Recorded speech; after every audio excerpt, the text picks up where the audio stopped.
করতে চাই, তার আদর্শ যদি আমরা বুকে ধারণ করে আমল করতে চাই, তাহলে রাসূল করিম সাল্লাল্লাহু আলাইহি সাল্লামকে যেমন তাকে হত্যা করার জন্য রাতের অন্ধকারে যুবকদেরকে পাঠিয়ে দিয়েছিলেন, জেলখানায় বন্দী করেছিলেন এবং দেশ থেকে তাড়িয়ে দিয়েছিলেন, সেই ইসলাম যদি আপনি আমি পালন করি, তাহলে আজকেও ওই সমস্ত মুখোমুখি আপনাকে হতে হবে।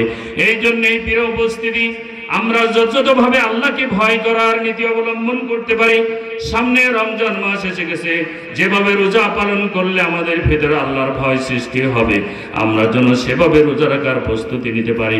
প্রিয় উপস্থিতি, আল্লাহ রাব্বুল আলামিন আপনাকে আমাকে দুনিয়ায় পাঠিয়েছে শুধুমাত্র তার গোলামি করার জন্য, তার দাসত্ব করার জন্য। আমরা শুধু এই দুনিয়ায় এসে মনে করছি এই দুনিয়াটাই আমাদের জন্য ভালো জায়গা, বড় জায়গা, আসল জায়গা। সুতরাং আমি আল্লাহকে ভয় করার ধার ধারি নেই, আমি ইসলাম মোতাবেক জীবন যাপন করার ধার ধারি নেই, আমি যেমন ইচ্ছা তেমনি চলবো।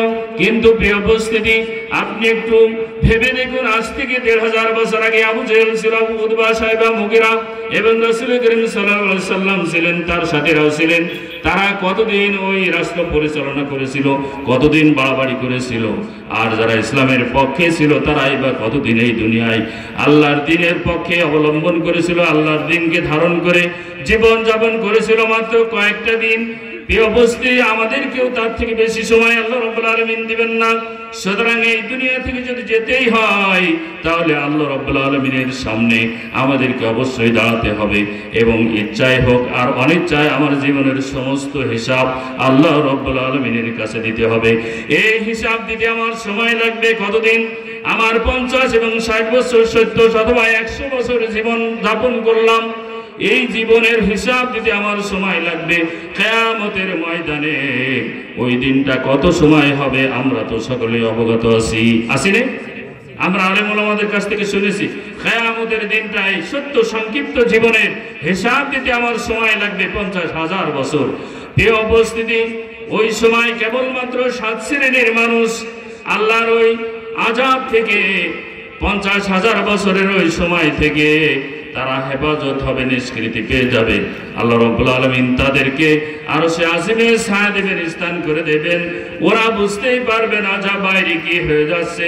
তাদের ভিতরে যারা 5 ওয়াক্ত নামাজ জামাতের সাথে পড়েছে, মসজিদের সাথে যাদের জীবন লটকানো ছিল, তাদেরকে আল্লাহ রাব্বুল আলামিন ওই আরশের তলে ছায়া দেবেন। এরপরে আল্লাহ রাব্বুল আলামিন যারা বন্ধুত্ব করেছে কেবলমাত্র আল্লাহর ভালোবাসা এবং রাসূলের ভালোবাসার কারণে, একজন আরেকজনের সাথে বন্ধুত্ব করেছে, এরপরে যারা যে ব্যক্তি আল্লাহর দ্বীনের পথে দান করেছে শুধুমাত্র আল্লাহকে খুশি করার জন্য, বলা হয়েছে ডান হাত কি দান করলো, বাম হাত তা বুঝতে পারে না।